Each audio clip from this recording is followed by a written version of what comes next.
Chỉ một mình tôi đứng đây chờ thôi, giấc mơ ngày nào cũng trôi. Chỉ một mình tôi không cho tình phôi, mắt cây lệ rơi khóe môi. Tình yêu đôi ta là chi mà không ngăn nổi bước đi, có phải trong nhau giờ đây đã hết.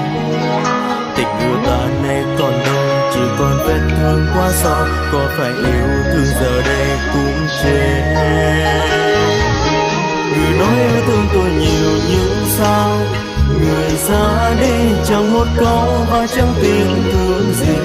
Người nói yêu thương tôi nhiều nhưng sao, người quên đi lời đã hứa sẽ bên tôi suốt đời. Đừng nói yêu tôi khi mà đôi tay sẽ buông xuôi và con tim nào đó có một người.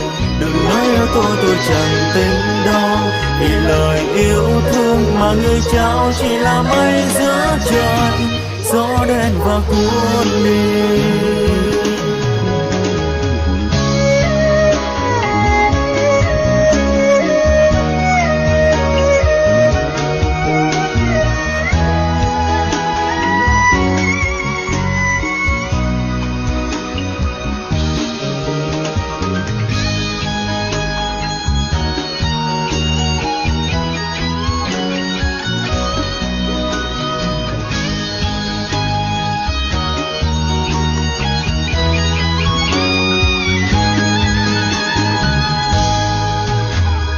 Nhớ nhung làm chi cũng đâu được gì, chỉ thêm lời rơi ướt mi.